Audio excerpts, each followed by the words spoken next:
आज जब मैडम का व्लॉग आ गया तो ये बात उनकी ब्लॉग को देख कर क्लियर हो गई कि किस कंडीशन से वो पिछले दिनों में गुजरी है। और अपनी पुरानी बातों को याद करके उसके आंखों में आंसू भी आ गए।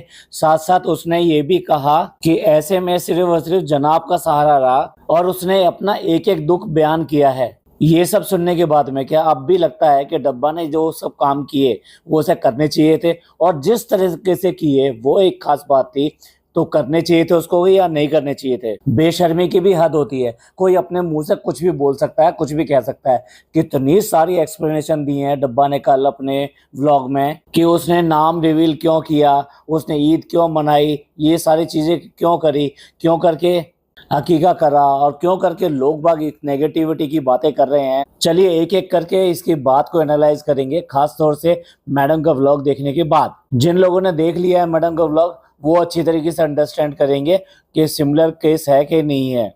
चलिए बने रहिए हमारे साथ।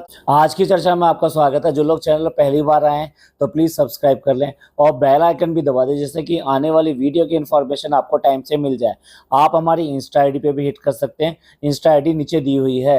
एक और गुजारिश आप लोगों से कि आप पूरा व्लॉग देखा करें, क्योंकि बहुत सारी बातें होती हैं कि वो उसी क्रम में की जाती हैं जिस तरीके से हम अपनी बात एक्सप्लेन करना चाहते हैं। इसलिए कई मुख्य बातें और इम्पोर्टेंट चीज़ें रह जाती हैं जो आप तक नहीं आ पाती हैं। और यकीन मानिए मैं कोई भी और टेक्निक यूज़ नहीं करता व्लॉग को लंबा करने की, ओनली आपको कंटेंट देने की कोशिश करता हूँ। ना ही हाइपोथेटिकल तरीके से अपने मन से सोच सोच के स्टोरियां बनाना और उसके ऊपर रिएक्ट करना, या फिर तरह तरह से मिमिक्री करके लोगों का टाइम बर्बाद करना। क्योंकि हमारी जिम्मेदारी है आपको सही तरीके से सही बात बताना और ठीक रिएक्शन देना, और वो भी सारा लॉजिकल बात करके। चलिए अब बात करते हैं व्लॉग पर। डब्बा ने कल जिन नेगेटिविटी के बारे में बात करी उस सबका तो एक एक जवाब हमने दिया था। जिस तरह से वो कह रही थी कि झूठ फैलाते हैं, तो हमने हर उस झूठ का इसने झूठ कहा उसकी सत्यता की जांच करके आपको बताया कि झूठ ये बोल रही है साफ साफ। और मैडम का व्लॉग देख के अब तो आप समझ गए होंगे कि नेगेटिविटी की जो बात हो रही है दोनों तरफ से, वो नेगेटिविटी की बात कौन है। यानी ये सारी बातें सिर्फ और सिर्फ मैडम के संदर्भ में कही गई थी कि मैडम जो है इस तरीके से बीमार हैं और मौत ज़िंदगी से जूझ रही हैं, तो ऐसे में ये इस तरह के व्लॉग्स जो बना रही है और अपने सारे काम कर रही है सिर्फ उसी का नाम लेके कि हमको बहुत दुख है, बहुत दुख है।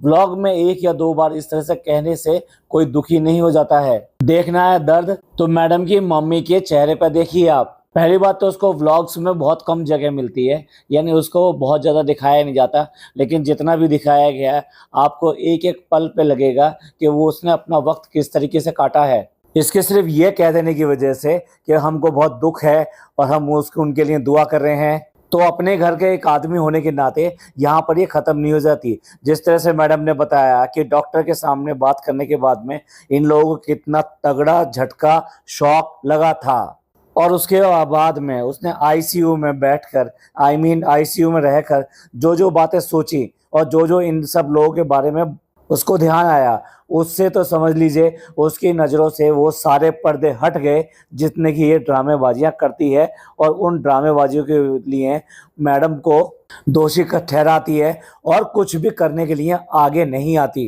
क्या कहीं से भी आपको इसके किसी भी व्लॉग में वो वाला दर्द दिखाई दिया जो कि मैडम अपने ही व्लॉग में बयान कर रही हैं? जनाब ने जो शुरुआत में वीडियो डाली थी उनके चेहरे से साफ लगता था कि अंदर ही अंदर क्या प्रॉब्लम है। डब्बा जिस तरह से एक सांस में बोले चली जा रही थी और बीच में उसको विराम देने के लिए या ब्रेक देने के लिए जिस तरीके से फनी ने आके बीच में बोला, और क्या बोला, कहता है सेलिब्रेशन की बात नहीं है, सेलिब्रेशन से पहले हमें ये देखना है कि सब लोग सेहतमंद रहें, सब लोग ठीक रहें।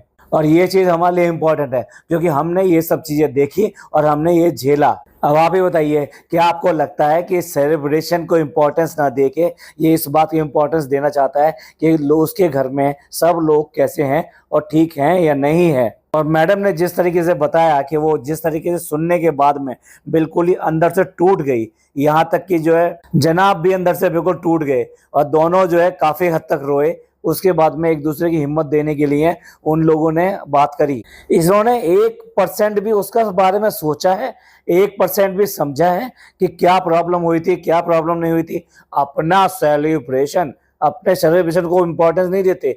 अरे और तुमने क्या किया है, तुमने सिर्फ और सिर्फ अपने ही सेलिब्रेशन की इम्पोर्टेंस दी है।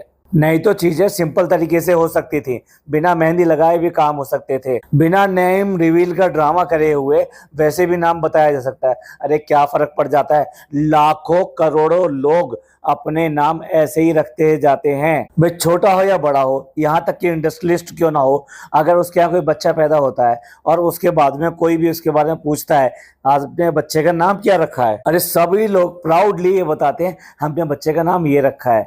जब वो कहता है कि नाम बहुत अच्छा है तो कुछ एक्सप्लेनेशन आपको मिल जाती है कि क्यों करके उन्होंने वो नाम रखा है। अगर ऐसे नाम रख लिया जाता कौन सी ऐसी बड़ी बात हो जाती, जो ये था इसके दादा दादी जाने वाले हैं तो इसमें कौन सी ऐसी बड़ी बात हो जाती। लेकिन नहीं, इसका जो व्लॉगर होने का जो सपना था, और उस सपने में हर बात के ऊपर, उसकी छींक के ऊपर भी, उसकी अच्छी बात के ऊपर भी, उसके बुरी बात के ऊपर भी बहुत बहुत सारे व्यूज आए, लाखों करोड़ों उसके व्यूज आए और उसको लाखों करोड़ रुपए मिले उससे। या कितना पैसों के लिए नीचे गिरोगे, अपने परिवार को बेच दोगे क्या, अपने परिवार की दुख को मुसीबतों को नहीं समझोगे।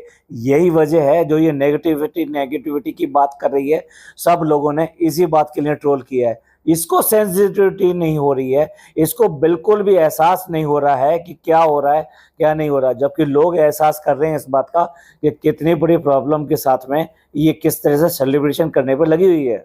गुटको बोल रहा है ये हर चीज़ कैमरे में दिखाना जरूरी नहीं है, कि हमें कि आपको क्या पता कि हम उनके पास जाते हैं कि नहीं जाते हैं। हम उनके पास जाते हैं, ये मिलने जाने की बात कर रहा है। अरे भाई गुटकू, तो ये तो पूरे के पूरे जो है नान की बीमारी को भी कुछ साफ कर गए।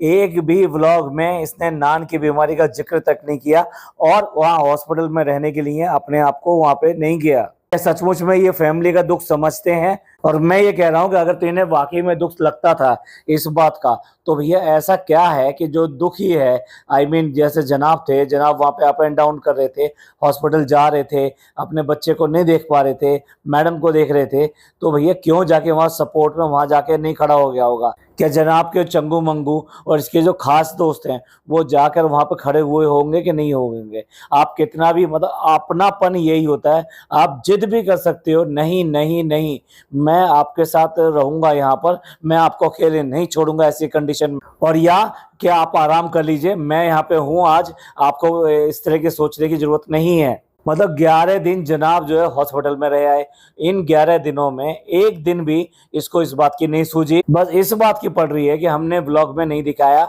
हमने ये सब चीजें नहीं दिखाई कि हम मिलने गए थे कि नहीं गए थे। इस आदमी को शर्म आनी चाहिए। वो भाई और भाभी दोनों के दोनों इनके हॉस्पिटल में गए थे मिलने के लिए, मतलब इतने पर भी उन्होंने अपना फर्ज नहीं छोड़ा। तुमने कैसे छोड़ दिया? तुम सिर्फ बातें बनाने के लिए हो, तुम सिर्फ रिश्ते इसीलिए पालते हो। जिन लोगों को कल के अब कुछ पता नहीं है, आंखों के आगे अंधेरा है कि आगे आने वाले वक्त में क्या होगा, जब तक कि प्रॉपर तरीके से ऑपरेशन वगैरह नहीं हो जाता, उसके बाद में भी वो दोनों चलकर तुम्हारे हॉस्पिटल तक गए बच्चे को देखने के लिए। बच्चा पैदा होने के बाद में वो वहां पे पहुंचे, और बहाना क्या है? इन्फेक्शन का, कि वहां पे कभी हम जाएं और ये इन्फेक्शन हो जाए। अरे इन्फेक्शन हो जाए, जनाब ने दिखाने के लिए वहाँ अम्मी को भी बुला लिया और नान को भी बुला लिया। अरे जब आईसीयू में भी होते हैं ना, उस टाइम भी डॉक्टर मिलने को मना नहीं करते हैं, लोग बाग वहां पे भी जाते हैं मिलने के लिए। और देखकर 2 मिनट अगर वो बात करने की कंडीशन में नहीं है, या पेशेंट जो सो रहा है या कुछ भी ऐसा कर रहा है, तो 2 मिनट वहां पे खड़े होकर सीधे बाहर आ जाते हैं। हम भी न जाने कितने सारे ऐसे पेशेंट्स को आईसीयू में देखने गए हैं, जबकि वहां पर पेशेंट जो बात करने की कंडीशन में नहीं है या कुछ समझने की कंडीशन में नहीं है, तब भी वहां पर उनको देखकर और समझकर और सीधे बाहर आ जाते हैं। अरे ये कुछ नहीं है भाई। समटाइम जो पेशेंट अगर जग रहा होता है या पेशेंट देखता है तो उसको सामर्थ्य मिलता है, उसको शक्ति मिलती है, या फिर जो उसका अटेंडेंट होता है उसको बहुत ज़्यादा हेल्प मिलती है। अगर कोई आता है, देखता है, समझाता है और ये कहता है कि हम आपके साथ खड़े हैं, कोई भी बात हो आप हमें बता सकते हैं और हम जो है आपकी हर तरह से मदद करने को तैयार है। पर इनका रोल तो कहने का नहीं था, इनका करके दिखाने का था, और अगर वो ना भी करें तब भी करके दिखाने का था। अरे हमने तो ऐसा भी देखा है कि ऐसे टाइम पर लोग आते हैं और आकर मिलते हैं और ये कहते हैं कोई दिक्कत हो तो हमें बता देना, और ज़बरदस्ती हाथ पर पैसा रख कर जाते हैं कि ये रख लो, वो वक्त में काम आएंगे, और नहीं काम आए तो कोई बात नहीं बाद में लौटा देना। पैसे को लोग बाग इतना बड़ा समझते हैं, लेकिन उसके बाद में भी लोग बाग ऐसा करते हैं। और लोगों के सामने अपनी सिंपैथी कलेक्ट करने के लिए सीधा अपना उदाहरण देना शुरू कर दिया कि भाई जब प्रेगनेंसी हो गई थी, डिलीवरी हो गई थी, तो 1 हफ्ते तक ये कितनी परेशान रही और बाथरूम में जा जा के रोई है। आधे से ज्यादा झूठ बोल रही है, क्योंकि अगर इसको कुछ भी प्रॉब्लम हुई होती तो ये डॉक्टर के पास गई होती डेफिनेटली, बात करने के लिए, दिखाने के लिए। और इसने एक एक बात का जो शॉट खींच के रखा हुआ है, क्लिपिंग जो शूट करके रखी हुई है।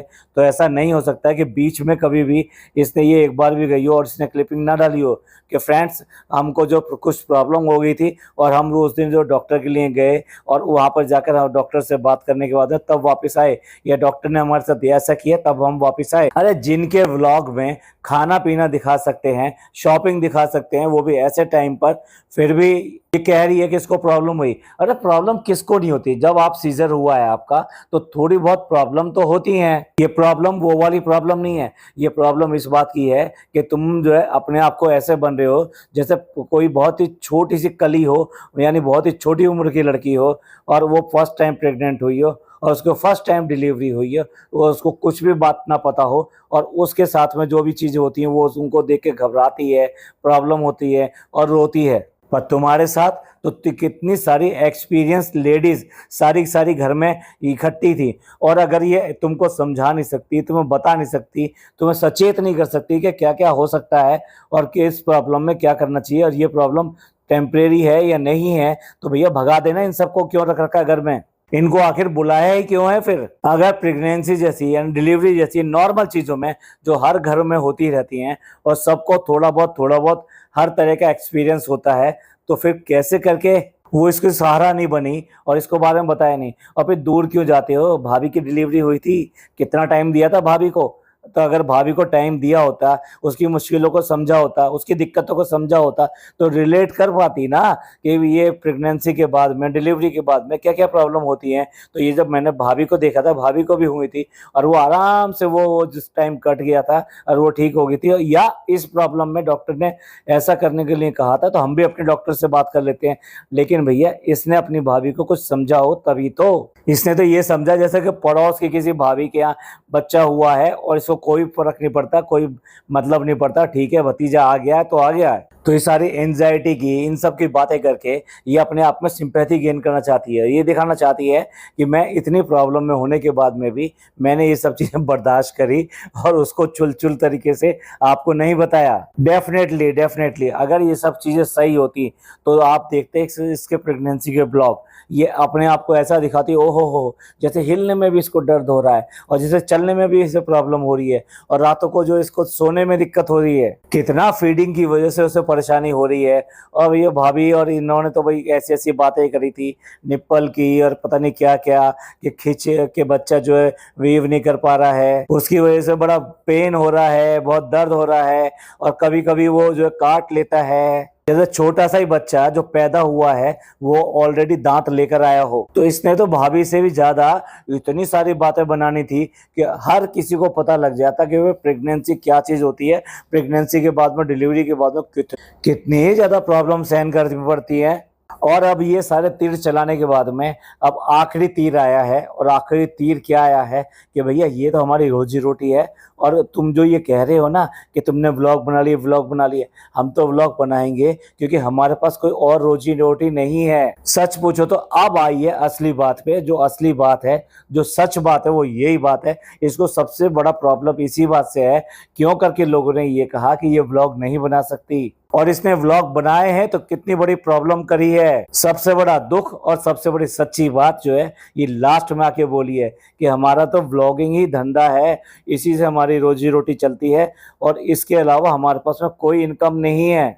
अगेन दोनों झूठे और मक्कार। ये रेस्टोरेंट का जो नाम इन्होंने रख रखा है तो अब असलियत में आ गए ना कि रेस्टोरेंट से कुछ भी नहीं आ रहा है, रेस्टोरेंट सिर्फ और सिर्फ इसलिए खोल रखा है क्योंकि फनी को यहाँ पे उलझाए रखना है कि भाई फनी यहाँ पे इसलिए रह रहा है क्योंकि उसका काम है यहाँ पर। और एक रेस्टोरेंट खोलने में ही इन्होंने 1.5 साल से ऊपर लगा दिए थे। तो आज इन्होंने कम से कम ये भी स्वीकार कर लिया कि रेस्टोरेंट से इन्हें कोई आमदनी नहीं हो रही है, रेस्टोरेंट बस चल रहा है, उसमें कुछ भी नहीं है और सारा पैसा हमें उल्टा लगाना पड़ता है।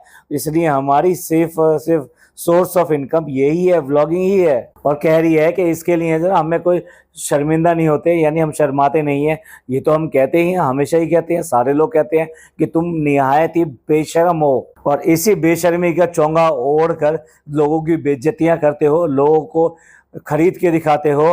तुम्हारी खुद के लाया हुआ कंटेंट ने, रुकैया ने बिल्कुल साफ साफ कहा था, मेरे पास इतने पैसे नहीं है कि मैं खरीद के लोगों को अच्छे अच्छे गिफ्ट दे सकूं और उनके अपने व्लॉग में ला सकूं और उन्हें एज ए कंटेंट यूज कर सकूं। अरे तुम्हारे डील का उसने पहले ही भंडाफोड़ कर चुकी है वो। और क्या बहाने दिखा रही है कि भाई कितने घरों का ये जो खर्चा चलाती है, कितने लोगों की पढ़ाई चलाती है और कितने लोगों की मेडिकल चलाती है। जब ये लगातार इन दोनों बच्चों के साथ में कंटेंट पे कंटेंट खींचती है तो तब जो इससे पैसे आते हैं, तब इसे नहीं लगता है कि ये पैसे इन बच्चों की वजह से आ रहे हैं। तो इन बच्चों के ऊपर, इनकी पढ़ाई पे या किसी चीज पर थोड़े बहुत पैसे खर्च कर दिए तो फिर इसमें कौन सी इतनी बड़ी बात है। और अगर इनके अलावा भी कुछ और बच्चों को पढ़ा रही है तो वो आज तक दिखाई क्यों नहीं दिया। ये वो लोग हैं कि जो 2 केले भी दें किसी को, 10 रुपए भी किसी को सड़क पे देते हैं तो वहां पर दिखा देते हैं कि हमने किसी को 10 रुपए दिए हैं। तो फिर दिखा ना किस किस की पढ़ाई करवाती है, कितने लोग हैं जिनकी पढ़ाई करवा रही है और मेडिकल किसका कर रही है भाई, ये तो बता दे। तो है पापा का सारा खर्चा भाई उठाता है और माँ की भी दवाइयाँ, डॉक्टर, इन सब का खर्चा भी भाई उठाता है। फिर और कौन बीमार है, किसके मेडिकल के खर्चे उठा रहे हो। हाँ, माँ को बहलाने फुसलाने के लिए उसको कुछ सूट दे दिए जाते हैं, उसको बाजार में घुमा दिया जाता है, उसको जो है सोने की या गोल्ड की कोई भी चीज ला के दे दी जाती है उसको पटाने के लिए, तो वो तेरा कंटेंट है। तो बताओ बताओ किसकी मेडिकल के लिए खर्चे चल रहे हैं और किसके घर का खर्चा चला रहे हो। अगर तुम अपनी खालाओं की तरफ इशारा कर रहे हो तो वो अपने घर में अपना खर्चा चला सकती हैं। और उसके ऊपर भी अगर तुम, ऐसे नहीं है कि वो भिखारी हो गए हैं बिल्कुल भी, या उनके यहाँ बिल्कुल भी पैसा नहीं है या आमदनी नहीं होती है, वो अच्छी खासी उनके यहाँ आमदनी होती है जिससे कि वो अपना घर का खर्चा चला सकते हैं जिस भी स्टैंडर्ड में रह रहे हो। और फिर उसके बाद में देने की कोई प्रॉब्लम थोड़ा ना है, आप किसी को भी दे सकते हो। अरे अगर इतना ही पैसे वाली बन रही है, इतना देने वाली बन रही है, तो फिर जो गिव अवे था उसके लिए 3-3, 4-4 महीने तक खींचती क्यों है। 1, 2, 4 सूट देने के लिए 3-3 महीने तक खींचती है, अभी दे रही हूँ, अभी दे रही हूँ, अभी दे रही हूँ। व्लॉग में इतने सारे कमेंट आते हैं, हमें दे दो, हमें दे दो, हमने अपना नाम भेज दिया, हमने अपना जो है एड्रेस भेज दिया, फिर भी आपने हमें नहीं भेजा। कह रही है मुझे बहुत ज्यादा बुरा लगा कि व्लॉग मत बनाओ। यही है असली कारण, इतनी बड़ी रेंट वीडियो लेके आने का यही कारण है। इसको सबसे बड़ी प्रॉब्लम इसी बात से हुई है कि मैं तो पता नहीं कितने कितने व्लॉग बना सकती थी, लेकिन फिर भी मैंने जो है देखो कितना शर्म किया, मैंने सिर्फ 2 ही व्लॉग डाले, मैंने सिर्फ 3 ही व्लॉग डाले। साफ जाहिर होता है कि आज की डेट में फैमिली ना भैया, सबसे बड़ा रुपया। कह रही है लास्ट में कि हमने जो अपनी बात कहनी थी वो अपने बात कह दी, आप लोग अपने हैं इसलिए अब कहना जरूरी था। और मैंने इस सब के बीच में किसी का भी दिल दिखाया हो या किसी को कोई बुरी बात कह दी हो तो उसके लिए सॉरी, माफ़ी चाहते हैं। माफ़ी मांगना है तो उससे जाके माफ़ी मांग जिसके लिए तूने ये सब कांड किया है। जाओ और जाके भाभी को माफ़ी मांगो, भाई को माफ़ी मांगो जाके। हो सकता है इस सब के बहुत ज़्यादा दूरगामी परिणाम देखने को मिले। यानी भाभी जिस तरह की आजकल डेट में पोस्ट डाल रही है उससे तो ऐसा लगता है कि इनके बीच में चल के आगे और भी कुछ होने की संभावना है। अभी उधर से नेगेटिविटी के बारे में बात हुई, इधर से नेगेटिविटी के बारे में बात हुई, इधर से व्लॉगिंग के बारे में बात हुई, उधर से व्लॉगिंग के बारे में बात हुई, तो जल्दी ही आपको बहुत कुछ देखने को मिलेगा। और अंदर ही अंदर जो पक रहा है, जब वो मैडम का वीडियो बनाएंगे तब वो आपको एक एक बात बताएंगे इनके अंदर की कि इस बीच में आपस में बहुत कुछ हुआ है। और इसीलिए हमने शुरुआत में कहा था कि आप पूरी वीडियो देखा करें, तभी जाके आपको पता लगेगा कि एनालिसिस के बाद में लॉजिकली क्या क्या चीज़ें निकल कर आई हैं। चलिए वीडियो का एंड करते हैं। और ये सारे कारण जो हमने अभी बताए, झूठ इसके सारे सामने लेकर आए, और जिस तरीके से ये सिर्फ कमाई कमाई कमाई, और यही है असली रीज़न। आपका इस सब के बारे में क्या सोचना है, प्लीज़ कमेंट करके अपना ज़रूर बताइएगा। आपके कमेंट्स का हमें इंतजार रहेगा। ये पॉडकास्ट आपको अच्छा लगा हो तो प्लीज़ लाइक कीजिए, सब्सक्राइब कीजिए, शेयर कीजिए। थैंक यू, धन्यवाद, शुक्रिया।